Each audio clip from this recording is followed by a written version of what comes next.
দর্শক, আপনাদের সবাইকে শুভেচ্ছা, আমন্ত্রণ জানাচ্ছি প্রথম আলোর আজকের বার্তা কক্ষের আয়োজনে। আপনারা এরই মধ্যে জানেন, প্রথমে যদি একটি উদাহরণ দিই, সার না পেয়ে, মনে আছে নিশ্চয়ই, মাত্র দুদিন আগের কথা, ভুরুঙ্গবাড়ির কৃষক ডিলারের গুদাম থেকে সার নিয়ে চলে যায়। এরপরেও সরকার বলছে সারের ঘাটতি নেই। তাহলে এই সংকট আসলে কেন তৈরি হলো? গত এক মাস যাবৎ গ্যাস বিদ্যুতের ভোগান্তিতে আছে মানুষ। এখানেও প্রশ্ন, তাহলে সরকারের সামনে সংকট আসলে কি এবং কোনটি আসলে বড় সংকট, এবং এই চ্যালেঞ্জগুলো মোকাবেলাই বা কিভাবে হতে পারে, এসব নিয়ে আমাদের আজকের আলোচনার বিষয়। আলোচনার জন্য আমরা স্টুডিওতে আমন্ত্রণ জানিয়েছি নলেজ হাব ইনস্টিটিউট ট্রাস্টের প্রেসিডেন্ট ডক্টর খন্দকার গোলাম মোয়াজ্জেমকে। আর তার সঙ্গে থাকছি আমি শামসুজ্জোহা।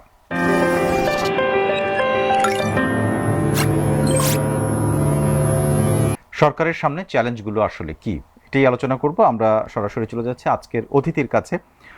নলেজ হাব ইনস্টিটিউট ট্রাস্টের প্রেসিডেন্ট ডক্টর খন্দকার গোলাম মোয়াজ্জেম, যিনি সিপিডির সাবেক গবেষণা পরিচালক। আপনাকে স্বাগত। ধন্যবাদ। প্রথমে আমি যে উদাহরণটা দিচ্ছিলাম, মাত্র দুদিন আগের কথা, ভুরুঙ্গামারীতে, আপনি নিশ্চয়ই দেখেছেন, প্রথম আলোতে এটি ছাপা হয়েছে এবং বেশ কিছু পত্রিকা এসেছে। ডিলারের গুদাম ভেঙে 197, মানে প্রায় 200 বস্তা সার নিয়ে গেছে এবং তারা বিরক্ত, ক্ষুব্ধ হয়ে এটি করেছে। দিনে দুপুরে এই ঘটনাটি ঘটেছে এবং তারা বলছেন যে তারা সার পান না, কৃষকরা, কিন্তু বাইরে বিক্রি হয় এবং সেটা বেশি দামে কিনতে হয় তখন তাদের। গোপনে যে বিক্রি হচ্ছে সেই ক্ষোভ থেকে এটি তারা করেছেন। এই ভোগান্তিটা তাহলে হলো কেন? আবার সরকার বলছে সারের গুদামে সার আছে। দেখুন, এই মুহূর্তে আমাদের অধিকাংশ সার যেটি চাহিদা সেটা আমদানি করা সার দিয়ে চালাতে হচ্ছে। যেহেতু আমাদের সার কারখানাগুলোতে গ্যাস দিতে পারছেন না সরকার, সম্ভবত 6টি সার কারখানার মধ্যে 5টি বন্ধ, একটিতে চলছে। সুতরাং আমাদের যে বাৎসরিক চাহিদা প্রায় 58 লক্ষ মেট্রিক টন, তার অধিকাংশটাই এখন দেখা যাচ্ছে আমদানি করতে হচ্ছে। এবং এই আমদানিকারক থেকে যখন ডিলার ডিস্ট্রিবিউটর পর্যায়ে যায়, তখন অনেক ক্ষেত্রেই দেখা যায় যে কৃষক পর্যায়ে যতটুকু পর্যাপ্ত মাত্রায় পরিমাণে থাকা দরকার এবং সরকারি যে মূল্যে সার সরবরাহ করা দরকার সেটি হচ্ছে না। এবং এই মুহূর্তে সরকারের বিভিন্ন ক্ষেত্রে দুর্বলতার মধ্যে একটা দুর্বলতা হলো বাজারগুলোর উপর সরকারের পর্যাপ্ত নিয়ন্ত্রণের অভাব। এবং এই সার সাপ্লাই চেনের ক্ষেত্রে সম্ভবত এই একই ঘটনা ঘটেছে। এক তো হচ্ছে যে মূল্য, সরকার নির্ধারিত মূল্যের সার তো পাওয়াই যাচ্ছে না, উপরন্তু যে পরিমাণের কৃষকের দরকার সেটি বাজারে থাকার পরেও কৃষক তার চাহিদা মতো পাচ্ছে না। এটি হয়তো বিভিন্নভাবে গুদামজাত করে বাড়তি মূল্যে এগুলো বিক্রি করা হচ্ছে। আমার মনে হয় যে বিএনপি গভর্নমেন্টের নিজের দিকে একটু তাকানো দরকার। পূর্বের যখন তারা ছিল তখনকার অভিজ্ঞতা তারা যেন ভুলে না যান। আপনি 2001-06 আমি 1-6-এর কথা বলছি, যে সময়কালে সারের অভাবে কিন্তু কৃষকের আন্দোলন হয়েছিল এবং সে সময় গোলা বর্ষণ হয়েছিল, কৃষক মারাও গিয়েছিল। আমি আশা করব যে এই সরকার যেন শুরু থেকে সংবেদনশীল থাকেন কৃষকদের ব্যাপারে, কেননা এই দুর্নামটি রয়েছে যে কৃষকদের ব্যাপারে যথেষ্ট সংবেদনশীল না। এই অপবাদটি যেন এবার না থাকে। সুতরাং এই সরকারের যে পরিমাণে সার দরকার কৃষকের, সেই পরিমাণের সার যদি বাজারে ঘাটতি থাকে তাহলে আমদানি করা দরকার। এবং সেই সেটি যেন আমদানিকারক পর্যায়ে যাতে মজুদদার বা গুদামজাত হয়ে না থাকে, এটি যেন কৃষক পর্যায়ে পর্যাপ্তভাবে যেন ডিস্ট্রিবিউশন হয়।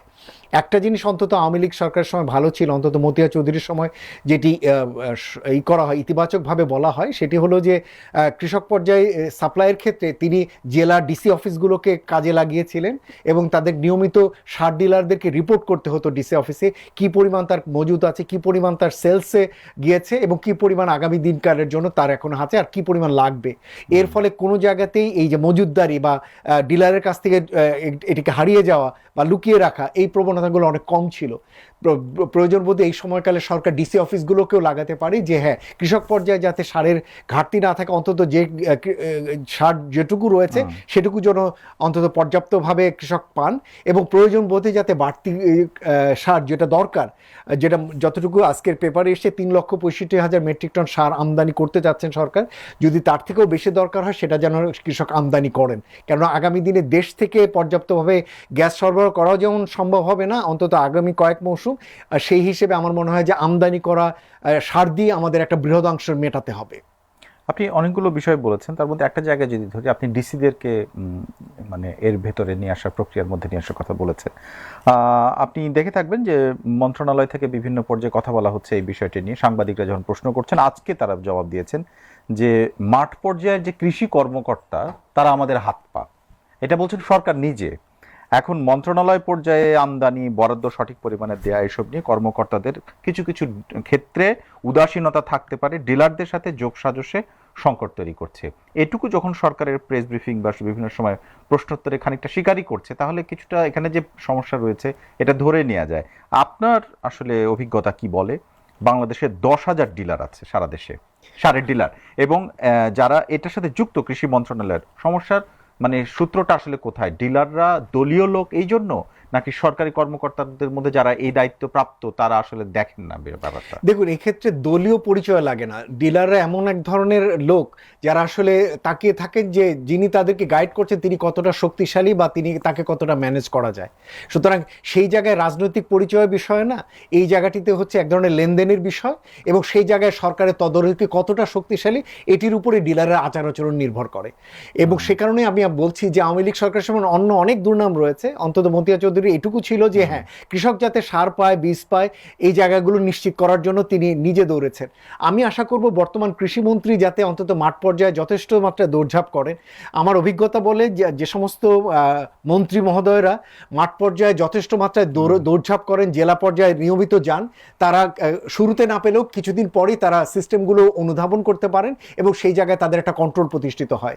সুতরাং আমি মনে করি যে বর্তমান যিনি কৃষিমন্ত্রী রয়েছেন তিনি এবং অন্যান্য যারা সংশ্লিষ্ট উপদেষ্টা রয়েছেন তাদের উচিত হবে মাঠ পর্যায়ে সারা দেশে চষে বেড়ানো, ডিসিদের সাথে বসা, ডিলারদের সাথে বসা, যাতে কোনো পর্যায়ে এই ধরনের বিষয়গুলোকে যাতে কেউ অনিয়মভাবে বা অন্যায্যভাবে ব্যবহার না করে, এবং প্রয়োজন বোধে আইন প্রয়োগকারী সংস্থা যারা রয়েছে তাদেরকে এখানে ব্যবহার করা, ম্যাজিস্ট্রেটদেরকে ব্যবহার করা নিয়মিত এই প্রক্রিয়াগুলোতে। কারণ এর প্রত্যেকটি আসলে এই সরকারের জন্য প্লাস পয়েন্টও হতে পারে, আবার যদি ঠিকমতো হ্যান্ডেল না করতে পারেন তাহলে এই সরকারের জন্য সেটা মাইনাস পয়েন্টও হতে পারে।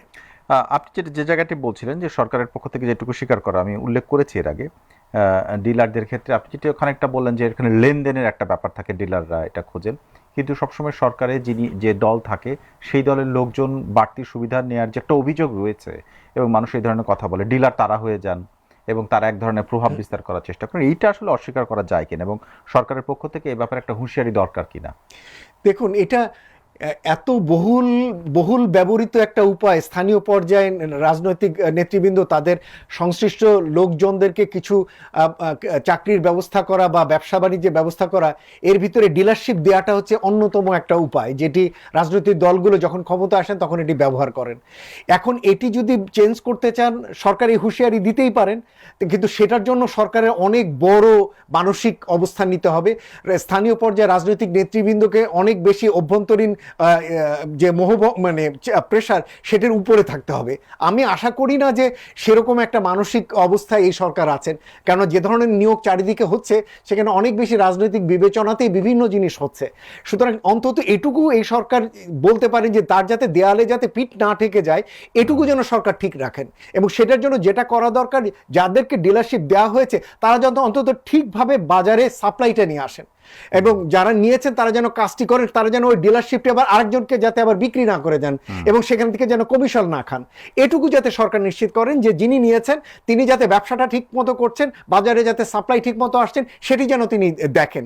এটুকু করলেও অন্তত ন্যূনতমভাবে, আমি আশা করছি না যে হ্যাঁ সব একেবারে রাজনৈতিক দলমুক্তভাবে সবচেয়ে যোগ্য ব্যক্তিকে ডিলারশিপ দেওয়া হবে, এই পরিস্থিতি বাংলাদেশে এখন নেই, কিন্তু এতটুকু যেন সরকার তার নিজের গা বাঁচানোর জন্য করেন, সেটি হলো যে যারা ডিলারশিপ নিচ্ছেন তারা যাতে ঠিকভাবে সার আনেন, সার যাতে বিতরণ করেন, মেইনটেইন করে, এবং সরকারের ডিসি অফিস, এসপি বা পুলিশ যাতে এই বিষয়গুলো তদারকির ভিতরে নিয়ে আসেন তাদেরকে, অর্থাৎ তদারকিটা তাদেরকে চাপে রাখা। এখন একটার সাথে আরেকটা খুবই জড়িত।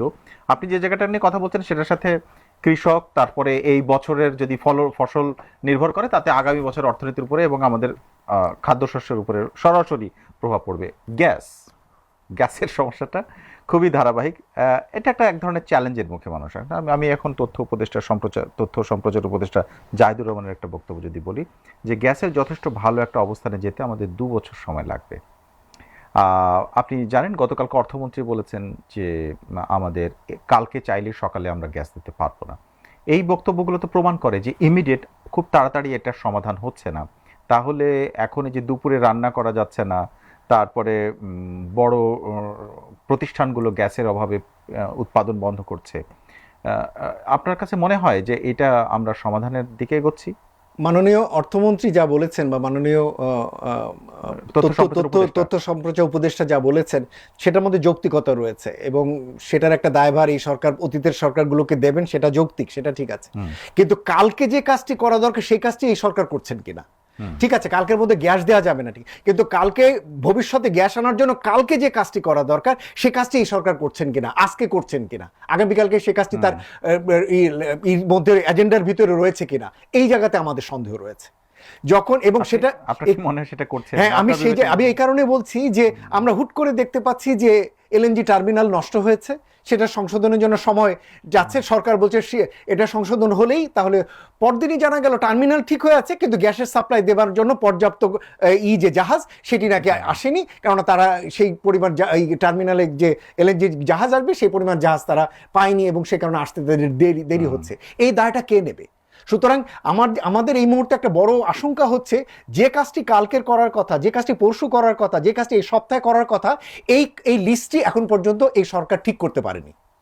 সরকার 1 বছর পরে টার্গেট ঠিক করছে কিন্তু সেই 1 বছর বা 2 বছর পরে টার্গেটের জন্য আজ কাল পরশু যে 5টি কাজ করার কথা এই 5টি কাজ তারা এখন ঠিক করতে পারে, অর্থাৎ মানে দূর ভবিষ্যতের কথা ভাবছে কিন্তু এখনকার কথা, এবং সেটা এই কারণে এটা অনেক সময় এটা আপনাকে সহজভাবে আপনাকে দূরের জিনিসকে একটা দেয়া যায়, আকর্ষণ দেয়া যায়, কিন্তু সেটা করার জন্য আজকাল পরশু জিনিসগুলো যেটা সেটা সে এখনো ছক কাটতে পারেনি, এবং সেই জায়গাটিতে একটা বড় দুর্বলতা এই সরকারে আমরা দেখতে পাচ্ছি এবং অনেক ক্ষেত্রে তারা হাত রাখছে। কিন্তু আমাদের প্রয়োজনের যে জায়গাটি সেটি নিয়ে আমার একটা প্রশ্ন রয়েছে, তার আগে খুবই সংক্ষিপ্ত একটা বিরতি দিচ্ছি, আমাদের সঙ্গে থাকুন দর্শক।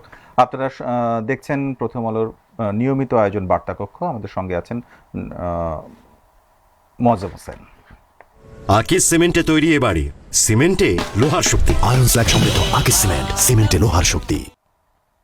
দর্শক, আমরা আবারও ফিরে এলাম। আমরা আলোচনার যে জায়গাটিতে ছিলাম সেখানে চলে যাচ্ছে আজকের অতিথির কাছে, নলেজ হাব ইনস্টিটিউট ট্রাস্টের প্রেসিডেন্ট ডক্টর খন্দকার গোলাম মোয়াজ্জেম। আপনার কাছে মানে জায়গাটা গ্যাসেরই, প্রশ্নটা এরকম যে একটা হচ্ছে লোডশেডিং প্রথম দিকে আমরা দেখলাম গ্রামের দিকে হচ্ছে, এখন সেটা আস্তে আস্তে শহর, তারপরে রাজধানীর মানুষও এখন এই ভোগান্তির মধ্যে, গত 1 মাসের মধ্যে মোটামুটি বুঝতে পারছে তারা এই ভোগান্তির শিকার, এখান থেকে খুব তাড়াতাড়ি মুক্তি নেই সেটা মনে হচ্ছে। প্রশ্ন হচ্ছে যে এটা কমানো সম্ভব, আমরা দেখছি ব্যাপারটা, এগুলোর মধ্যে দিয়ে আপনার মনে হয় কিনা যে এক অংশ লোডশেডিং এর মধ্যে রেখে আর এক অংশে বিদ্যুৎ দিয়ে আসলে টোটাল ঘাটতিটা রয়েছে সেইটি, নাকি আসলেই এটার একটা সার্বিক সমাধানের দিকে এগোচ্ছে? আমি বিদ্যুতের কথা বলছি। দেখুন, এই মুহূর্তে যে পরিমাণ আমাদের বিদ্যুৎ উৎপাদনের জন্য যে গ্যাস দরকার সেটাই যেমন হচ্ছে না, স্বাভাবিকভাবে আমাদের দৈনিক প্রায় 3900 MMCFD গ্যাস দরকার হয় এখন, এবং সেখানে একটা বড় ঘাটতি রয়েছে এবং সেটা প্রায় আমরা ঘাটতি সহ আমরা 2400 MMCFD গ্যাস দেওয়া যায়, কিন্তু যখন আরো ক্রাইসিস হয়, সংকট তৈরি, তখন সেটা 1900-তে নেমে আসে। তাহলে প্রায় 2000 MMCFD ঘাটতি নিয়ে আপনি কখনোই আসলে কোনো কিছুই রেশনিং করেও আপনি পারবেন না। তখন যেটা হয় যে যেদিকে টান দেন সেদিকে যান। আমি কিছুদিন আগে শুনলাম যে শিল্প কারখানাগুলো হাহাকার করছে গ্যাসের জন্য, এবং সেটা খুবই স্বাভাবিক, হাহাকার করছে, কিন্তু সরকারের তো আসলে মানে হাত পায় এখন এমন অবস্থা যে আমি এটুকু গ্যাস আসলে কাকে দেব?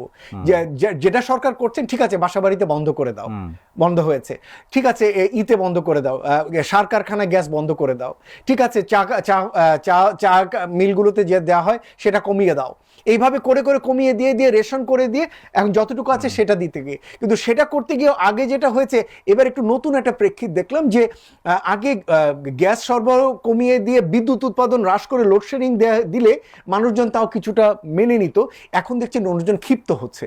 ফলে এখন যেটা দেখা যাচ্ছে শিল্প কারখানাতে গ্যাস যতটুকু দেওয়া যেত সেদিকে না গিয়ে বা অন্তত বিদ্যুৎ উৎপাদন করে বাসাবাড়িতে মানুষজনকে কিছুটা গ্যাস দেওয়ার একটা প্রবণতা রয়েছে।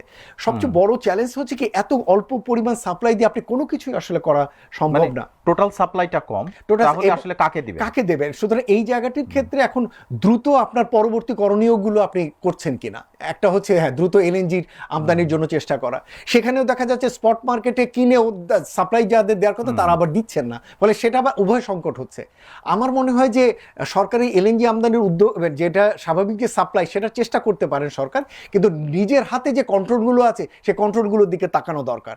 এর একটা হলো প্রচুর পরিমাণে গ্যাস যেটা সিস্টেম লস হয় এবং সেটা 10% উপরে, আপনি দেখেন 100 MMCFDর মধ্যে যদি 10 MMCFD গ্যাস যদি সিস্টেম লস হয়, যেটা আপনার পক্ষে কিন্তু সহজেই এটাকে কমিয়ে আনা সম্ভব। কিভাবে? শিল্প কারখানাগুলোতে আপনি অবৈধ গ্যাসের কানেকশন, বাসাবাড়িতে গ্যাসের অবৈধ কানেকশন, যে গ্যাসের যে এই জায়গাগুলো কে আসলে আপনি এগুলোকে আপনি অ্যাড্রেস করতে পারেন, করে আনলেও আপনি তখন বৈধ গ্রাহককে আপনি তখন বাড়তি গ্যাস দেওয়ার আপনার একটা সুযোগ তৈরি হয়। আপনি অনেকগুলো গ্যাস কূপে অলরেডি প্রুভেন গ্যাস পাওয়া গেছে, সেগুলো আবিষ্কার হয়ে বসে আছে, আপনি এগুলোকে কেন কানেক্ট করছেন না? শ্রীকাইলের গ্যাস পাওয়া গেছে, এটাকে সহজেই আপনি 2 মাসের ভিতর আপনি কানেক্ট করতে পারেন। বসে আছি, বিভিন্ন ধরনের ব্যুরোক্রেটিক জটিলতা দিয়ে ওটাকে ফেলে রাখা হয়েছে। আমার ট্যাংরা টিলাতে আমরা তো কিছুদিন আগে আমি আন্তর্জাতিক আদালতে জিতেছি, তাহলে ওই গ্যাসটা কেন আমরা এখন পর্যন্ত আমরা গ্রিডে দিতে পারছি না? আবার যদি আরেকটু বড় সময় চিন্তা করি, গত 4 বছর থেকে চলছে ভোলার গ্যাস কি সিএনজি করবো না, ভোলা থেকে ইন্ডাস্ট্রি নেব না, মানে ভোলা থেকে হ্যাঁ ভোলা থেকে বিদ্যুৎ কেন্দ্র করবো কি করবো না, ভোলা থেকে পাইপলাইনে গ্যাস আনা যাবে না, অনেক খরচ পড়বে, এলএনজি করা, বিভিন্ন লবি বিভিন্নভাবে সরকারকে করছে। আমি তো বলছি যে এই সমস্ত সব ঝেড়ে দিয়ে আপনি ভোলা থেকে ঢাকা এইতে মূল গ্রিডের সাথে কানেকশন আপনি তৈরি করে ফেলেন, বছর খানেক লাগবে, এবং এই মূল পাইপলাইন তৈরি করতে জাস্ট 2 জাহাজ এলএনজির জন্য যা খরচ, সেই টাকা দিয়ে আপনি কিন্তু এই পাইপলাইনটি আপনি করে ফেলতে পারেন। এবং এই পাইপলাইনটি ভবিষ্যতে বঙ্গোপসাগরে আপনি গ্যাস পেলে তখন এই পাইপলাইনটিও আপনি কিন্তু ভবিষ্যতে ব্যবহার করতে পারবেন। সুতরাং সরকারের কাছে যথেষ্ট মাত্রায় বিভিন্ন সুযোগগুলো আছে।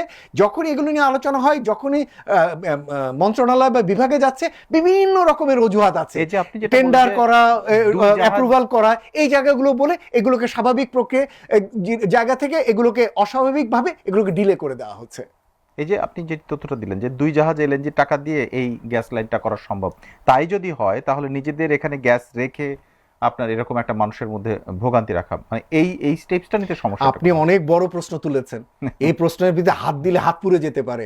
যেমন আমি বলি, এটা শুরুই হয়েছে দেশে এলএনজি লবির প্রেসারের কারণে। 2017 সালে বাংলাদেশে কি পরিমাণ গ্যাস আছে সেটা সম্ভাব্যতা যাচাই করার জন্য নরওয়েজিয়ান একটা কোম্পানিকে 3D সিসমিক সার্ভের দায়িত্ব দেওয়া হয়েছিল। অদৃশ্য কারণে কন্ট্রাক্ট দেবার পরে হঠাৎ করে এটা বন্ধ হয়ে গেছে, এবং সাথে সাথে আমরা দেখলাম যে তারা শেষ পর্যন্ত ওটা করতেই পারেনি, এবং এলএনজি লবি দিয়ে বাংলাদেশে গ্যাস আমদানি শুরু হয়ে গেল। শুরুতে আমাদের মাত্র 5% গ্যাস লাগতো, বাকিটা আমাদের অভ্যন্তরীণ গ্যাস দিয়ে চলতো, সেটার জন্য খরচ হতো 5800 কোটি টাকার মতো। এখন আমার এবং সেই সময় আমার অভ্যন্তরীণ যে 95% গ্যাস লাগতো, সেটার জন্য আমার ব্যয় হতো 6000 কোটি টাকার মতো। এখনো আমার গ্যাসের জন্য সাপ্লাই যেটা অভ্যন্তরীণ পর্যায়ে থাকে সেটা 70% দেয়, প্রায় 6000 কোটি টাকাই লাগছে। আর আমার যে এলএনজি আনছি 30%, তার জন্য আমার 60,000 কোটি টাকা খরচ হচ্ছে। অনেক বড় আমার আর্থিক ব্যয়। সুতরাং আমি সবসময় যে কথাটি বলি, এলএনজি কোনোভাবে আমাদের এখানে সমাধান আনবে না। সুতরাং এই যে এখন দেখবেন বিভিন্ন পক্ষ থেকে সমাধান আনছে, যে ইমিডিয়েট সমাধান কি, এলএনজির জন্য আরেকটা এফএসআরইউ করেন, এলএনজির জন্য আরেকটা ল্যান্ড বেস কানেকশন করেন, কয়লার জন্য সমাধান আনছে, কয়লা উৎপাদন করেন। এগুলো কোনোটাই তো আসলে ইমিডিয়েট কোনো সমাধান না, বরঞ্চ দীর্ঘমেয়াদে আপনার আর্থিক দায় ব্যয় বাড়াবে, যেটা কোনোভাবেই আমাদের এই দায় থেকে বের করে আনতে কোনো সহায়তা দেবে না। অধ্যাপক মতামিম তিনি একটা বক্তব্য রেখেছেন, গতকালকে এই প্রোগ্রামে এসেছিলেন, তিনি সেখানে কথা বলছিলেন, আমি প্রশ্ন করেছিলাম, তিনি বলছেন যে এলএনজি আমদানি বা টার্মিনাল যে চুক্তি ছিল আগের সরকারগুলোর, সেটি অন্তর্বর্তী সরকার বাতিল করেছে, এই বাতিল করাটা আত্মঘাতী হয়েছে, এটি ভুল সিদ্ধান্ত ছিল মনে করেন। আপনিও মনে করেন কিনা? তাহলে যদি এটি ভুলই থাকে, তাহলে এটা এই জায়গা থেকে উত্তরানোর আসলে উপায় এই সরকারের কাছে কি আছে, অর্থাৎ বিএনপি সরকারের কাছে? আমি অধ্যাপক মতামিমের সাথে শ্রদ্ধার সাথে বলছি, আমি এটির সাথে একমত নই, কেননা এটি হচ্ছে এলএনজি ন্যারেটিভের অংশ। কিন্তু আমি যদি আমার ডোমেস্টিক অভ্যন্তরীণ গ্যাস ন্যারেটিভে যাই, তাহলে তো আমার প্রশ্ন হতে পারে, কেন আওয়ামী লীগ সরকার গ্যাস এক্সপ্লোরেশনে যায়নি তার বিগত 15 বছর সময়কালে? কাদেরকে সুবিধা দেওয়ার জন্য? কেন অন্তর্বর্তী সরকার গ্যাস কূপ খননের দিকে বড়ভাবে যায়নি? যেতে তো পারতো সে, কিন্তু সে খালি ঘোষণাই দিয়েছে আমাদের এখানে 9টি গ্যাস কূপ খনন করবে 2024-25 অর্থ বছরে, 26-27 বছরে আর করবে, 2028-এর ভিতরে 48টি গ্যাস কূপ খননের কথা। এই সরকারও বলেছে যে সরকার 48টি গ্যাস কূপ খননে যাবে, অথচ এই অর্থ বছরে মাত্র 9টি গ্যাস কূপ খননের জন্য তারা কার্যক্রম চালাচ্ছে। তাহলে বাকিগুলোর দিকে কেন যাওয়া হচ্ছে না? আমি তো মনে করি যে এখন সর্বতোভাবে অভ্যন্তরীণ গ্যাস এক্সপ্লোরেশনকে সর্বোচ্চ গুরুত্ব দিয়ে, এবং যেগুলো গ্যাস আছে সেগুলোকে মূল কানেকশনের সাথে যুক্ত করার জন্য যেটুকু ফান্ড দরকার, সেই কাজটি সরকার করতে পারে। এটি ইমিডিয়েট, কিন্তু এগুলো দ্রুত করা সম্ভব। তা না করে এলএনজির দিকে যাওয়াটা, এটা আসলে একটা বড় রকমের দীর্ঘমেয়াদী দায় তৈরি করবে বলে আমার কাছে মনে হয়, যেটা আমি একটু আগেই আপনাকে বললাম। এখন যেখানে দাঁড়িয়ে আছি আমরা এখান থেকে তাহলে ইমিডিয়েট একটা কারণ প্রতিটা মানুষের ভোগান্তি হচ্ছে একেবারে ঘরে ঘরে, এবং ব্যবসা বাণিজ্য বন্ধ হলেও সেটার প্রভাবও সাধারণ মানুষের উপর পড়বে। ইমিডিয়েটের জন্য মানে একটা এক্সপার্ট লেভেলের ওপিনিয়নটা আপনার কি দিবেন সেটা সরকারের কাছে, যেটা এখন নিতে পারে, যেটা ওনারা স্বল্প মেয়াদেই বলছেন 2 বছর, দীর্ঘমেয়াদে 5 বা তার থেকে বেশি। আমার প্রশ্ন হচ্ছে আগামীকাল বা পরশু খুব ইমিডিয়েট সিদ্ধান্ত মানে সমাধান আসতে পারে যেখান থেকে। আপনাকে যে সমস্ত জায়গাগুলোতে লুপহোলস বা লিকেজগুলো আছে সেগুলো আপনি দ্রুত বন্ধ করতে পারেন, যেটা আমি বলছিলাম যে মানে যেহেতু কালকেই আমার একটা সমাধান দরকার, তা কালকে সমাধানের মধ্যে একটা হতে পারে আমার গ্যাসের যে অবৈধ কানেকশন বা সারা দেশে আছে, যেটা প্রায় আমার 10% গ্যাস খেয়ে ফেলছে, সেটাকে আমি বন্ধ করতে পারি বিভিন্ন জায়গায় উদ্যোগ নিয়ে। সেটা আমার বাসা বাড়িতে, শিল্প কারখানায়, আমার বিদ্যুতের ক্ষেত্রে প্রচুর অবৈধ ব্যবহার আছে, 10.84% সম্ভবত আমার সিস্টেম লস রয়েছে। এটাকে আমি এই যে 3 হুইলার্সগুলো রাস্তায় দাঁড়িয়ে দাঁড়িয়ে নিচ্ছে, এগুলোকে আপনি বন্ধ করলেও কিন্তু আপনি বাড়তি বিদ্যুৎটা পান, যেটা আপনি অন্য জায়গায় দিতে পারেন, সেই সুযোগটা আপনার কাছে কিন্তু আছে। এগুলো আপনি ইমিডিয়েটলি করতে পারেন। ইমিডিয়েটলি আপনার কাছে 2টো গ্যাস কূপ রেডি আছে, যে শ্রীকাইলে এবং আরেকটি হচ্ছে ট্যাংরাটিলায়। এগুলোকে আপনি দ্রুত কানেক্ট করতে পারেন, যেটা আপনি 1 মাস 2 মাসের ভিতরে যেটা আপনার এখানে একটা কানেকশন দিয়ে গ্যাস বাড়াতে পারে। যদি বছরের মধ্যে যান তাহলে ভোলাকেও আপনি এখানে কানেক্ট করতে পারেন। আমি বলবো যে সরকারের এই মুহূর্তে নর্মাল ব্যুরোক্রেটিক প্রসেস দিয়ে যেভাবে দেয়, এই প্রসেস থেকে বেরিয়ে এসে একটা ক্রাইসিস টাইমের জন্য, যে জ্বালানির জন্য ক্রাইসিস ম্যানেজমেন্টের জন্য কিছু উদ্যোগগুলো দ্রুত নেওয়া দরকার। এর ভিতরে যে অ্যাপ্রুভাল প্রসেস, রিভিউ প্রসেস, এগুলোর জন্য আবার 3 মাস 6 মাস সময় নষ্ট না করে, এবং যেগুলো এক বৈঠকেও সিদ্ধান্ত নেওয়া যায়। সুতরাং সেই রকম একটা জায়গা করা, এবং একটু যদি সময় নেই তাহলে বিদ্যুতের উপর চাপ কমানো যায়, যে শিল্পের রুফটপে সোলারগুলো যদি করা, অনেকগুলো জায়গায় পারমিশন দিচ্ছে না, বিআরইবি বা পল্লী বিদ্যুতায়ন বোর্ড পারমিশন দিচ্ছে না। পারমিশনগুলো দ্রুত দিয়ে দিলেও কিন্তু তারা এই সোলারগুলো ব্যবহার করতে পারে, যাতে গ্রিডের উপরে চাপ কমে। এই কাজগুলো কিন্তু দ্রুত সম্ভব, এবং মন্ত্রণালয় বা বিভাগগুলো চাইলে খুব অল্প সময়ের ভিতরে এগুলো, এমনকি একটা বৈঠকেও কিন্তু এই সিদ্ধান্তগুলো নেওয়া সম্ভব। বুঝতে পারছি, অর্থাৎ ইমিডিয়েট সিদ্ধান্ত নেওয়ার বেশ কিছু সুযোগ রয়েছে যেগুলো আপনি বলছিলেন। আপনি আমাদের সঙ্গে থাকুন। দর্শক, আমাদের সঙ্গে আছেন আজকের অতিথি ডক্টর খন্দকার গোলাম মোয়াজ্জেম। আমরা আবারও ফিরছি, আমরা আরো বেশ কিছু প্রশ্ন নিয়ে তার কাছে ফিরবো। আমাদের সঙ্গেই থাকুন। আকিজ সিমেন্টে তৈরি এ বাড়ি, সিমেন্টে লোহার শক্তি। আয়রন স্ল্যাগ সমৃদ্ধ আকিজ সিমেন্ট, সিমেন্টে লোহার শক্তি। দর্শক, বিরতির পর আমরা আবারও ফিরে এলাম। আপনারা দেখছেন প্রথম আলোর নিয়মিত আয়োজন বার্তা কক্ষ। আমরা এখন পর্যন্ত 2টো বিষয় নিয়ে আলাপ করেছি, একটি হচ্ছে সারের সংকট, আর এটা হচ্ছে গ্যাস বিদ্যুতের সংকট। আবার এভাবে বলা যায় এই 3টি সংকট আসলে ওতপ্রোতভাবে একটার সঙ্গে আরেকটা জড়িত। আপনার কাছে কি মনে হয় যে সার, গ্যাস, বিদ্যুৎ 3টাই জরুরি, কিন্তু এই সংকটগুলোর মধ্যে কোনটি আসলে সরকারের কাছে অগ্রাধিকার পাওয়ার যোগ্য, বা নাকি 3টাই বড় সংকট? দেখুন, এক একটার মাত্রা এক এক রকম। এই সংকটগুলোর ভিতরে কিছু রাজনৈতিক চরিত্র রয়েছে। দেখুন, সার এমন একটা গুরুত্বপূর্ণ বিষয় যেটা কিনা খাদ্য নিরাপত্তার জন্য গুরুত্বপূর্ণ, কিন্তু যেহেতু এটার কৃষকের যেহেতু রাজনৈতিক ভয়েস নেই, সেই জন্য আপনি কিন্তু এই সংকটের কারণে কৃষককে অনেক বেশি রাস্তায় এসে দাঁড়াতে বা বিক্ষোভ করতে বা ভাঙচুর করতে দেখবেন না। সেই জন্য দেখা যাবে যে রাজনৈতিক দলগুলো এই সমস্যাটি দৃশ্যমান, এই জন্য রাজনৈতিক দলগুলো এই সমস্যাগুলোকে এড়িয়ে যেতে পারে। কিন্তু যখনই বিদ্যুতের বিষয় আসে বা যখনই গ্যাসের বিষয় আসে, পার্টিকুলার বিদ্যুতের বিষয়, আমি এই প্রথম একটা শুনলাম সেদিন একটা, যে সরকার বলছে যে না, অন্তত বিদ্যুৎ সরবরাহ যেন কিছুটা ভালো থাকে, শিল্পে যদি না দেন অন্তত বাসা বাড়িতে যেন দেন। তার কারণ হচ্ছে জনগণ রিয়াকশন করছে, রাস্তায় দাঁড়াচ্ছে, পল্লী বিদ্যুৎ কেন্দ্রগুলোতে ভাঙচুর করছে, ঢিল মারছে। সুতরাং যেগুলোর পলিটিক্যাল ক্যারেক্টার আছে, সরকার সেগুলোকে গুরুত্ব দিচ্ছে। কিন্তু এই দুটোরই সমান গুরুত্ব আমার কাছে মনে হয়, যদি আমি অর্থনৈতিক উপযোগিতার জায়গা থেকে বলি, এবং কোনোটাকে আসলে পিছপা দেখা প্রয়োজনের জায়গা থেকে সবই সমান। কিন্তু সরকার যেহেতু রাজনৈতিকভাবে অনেক বেশি প্রভাবিত হন, সে কারণে দেখা যায় বিদ্যুৎ গ্যাসের জন্য হয়তো বেশি প্রভাবিত হবেন, কারণ এই দুটোই আরবান সেন্ট্রিক। আর সারটা হচ্ছে গ্রামাঞ্চল বা রুরাল এরিয়া বেসড, সেখান থেকে খুব বেশি ভয়েস আসে না, এই জন্য এটাকে হয়তো কিছুটা অল্প আলোতে রাখা যায়। কিন্তু আমি তারপরে বলছি সরকার যেন তা না করেন, কেননা সেটা যদি করেন তাহলে আগামী দিনে যখন খাদ্য নিরাপত্তার সংকট হবে, উৎপাদন কমে গেলে আমদানি করেও কিন্তু আগামী দিনে টাফ হবে, তখন কিন্তু দেখা যাবে যে ইনফ্লেশন বা মূল্যস্ফীতিতে চাপ পড়বে। সুতরাং সেই জন্য আমার মনে হয় 3টাকেই সমান গুরুত্ব দিয়ে দেখা দরকার। এবারে একটু বেশ কিছু বিষয়ের দিকে আসি।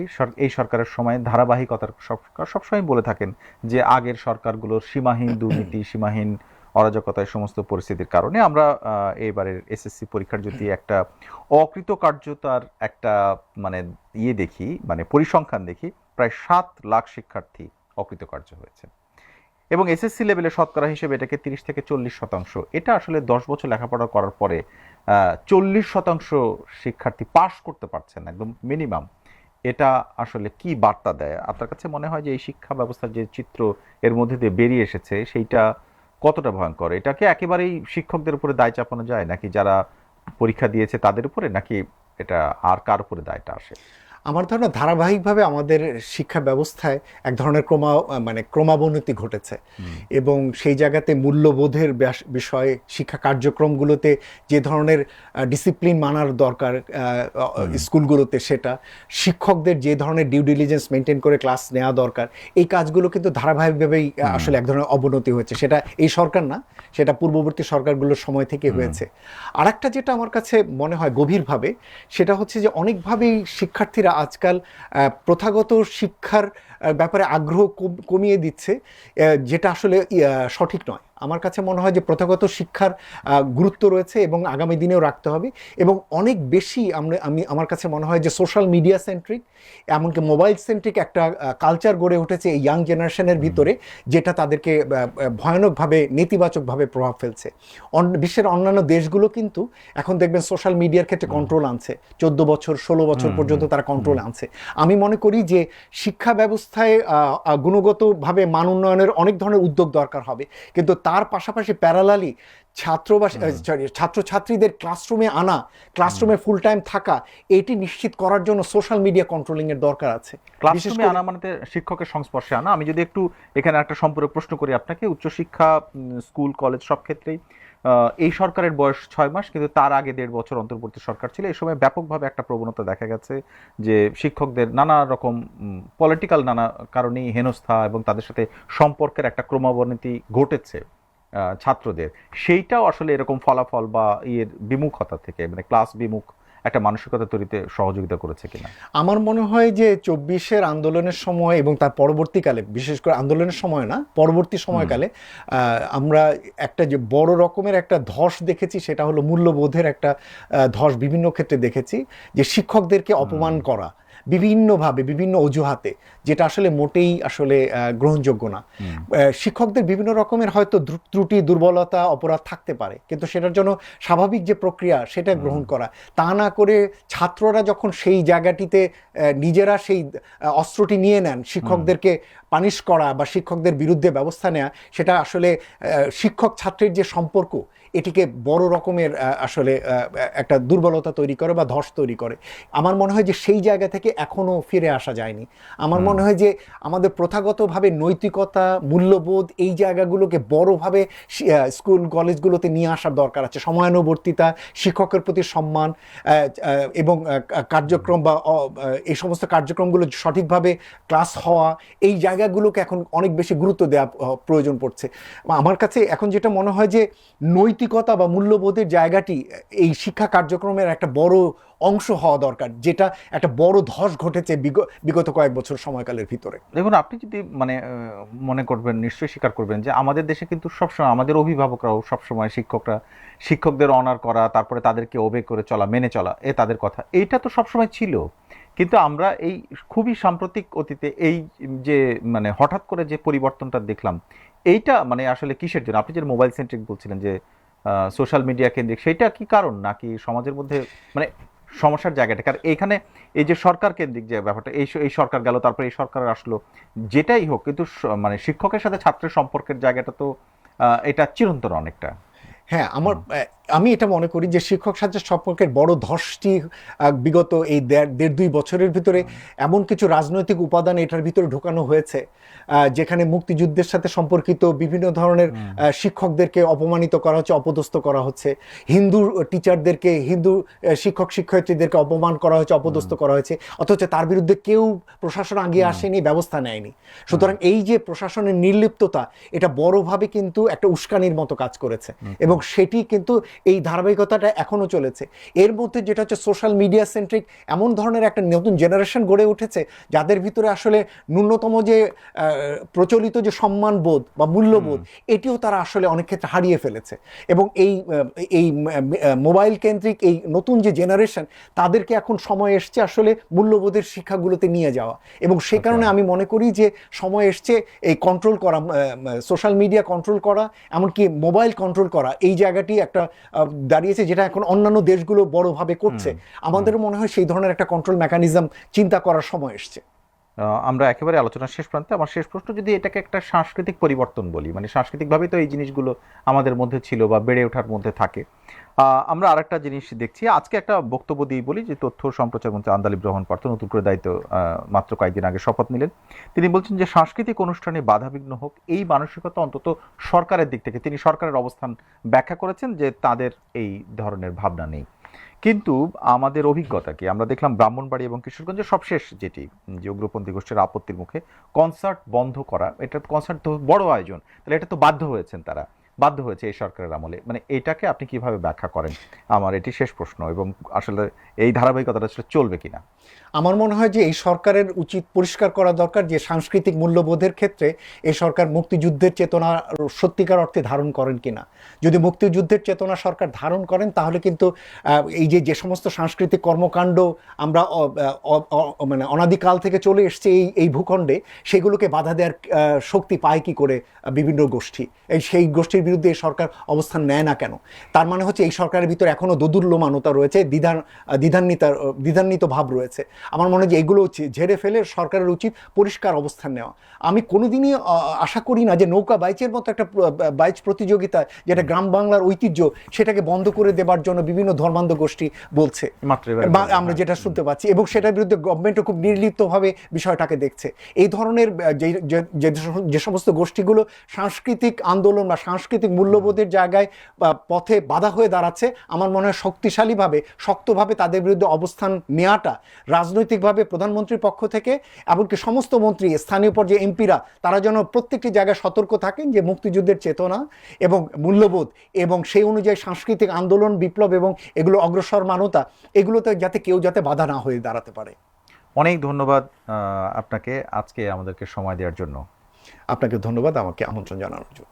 দর্শক, আমাদের সঙ্গে আজকে ছিলেন নলেজ হাব ইনস্টিটিউট ট্রাস্টের প্রেসিডেন্ট ডক্টর খন্দকার গোলাম মোয়াজ্জেম। তার কাছ থেকে আমরা বেশ কয়েকটি বিষয়ে, সার, বিদ্যুৎ অর্থাৎ জ্বালানির যে সংকট, সেই সংকট ছাড়া আমাদের সাংস্কৃতিক নানা বিষয়ে এই সরকারের সময় যেগুলো ঘটছে সেই উদাহরণগুলোকে ধরেই আমরা আলোচনা করেছি, এবং এই সংকটগুলো কিভাবে কাটিয়ে ওঠা যায় সেটিও আলোচনা করেছি। এমন রাজনৈতিক নানা বিষয়ে, অর্থনৈতিক ও অন্যান্য বিষয়ের বিশ্লেষণ জানতে আমাদের এই আয়োজন প্রথম আলোর বার্তা কক্ষ দেখুন রবি থেকে বৃহস্পতিবার পর্যন্ত প্রতিদিন রাত 8টায়।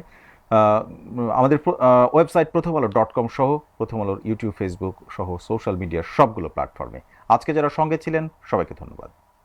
আকিজ সিমেন্টে তৈরি এ বাড়ি, সিমেন্টে লোহার শক্তি। আয়রন স্ল্যাগ সমৃদ্ধ আকিজ সিমেন্ট, সিমেন্টে লোহার শক্তি।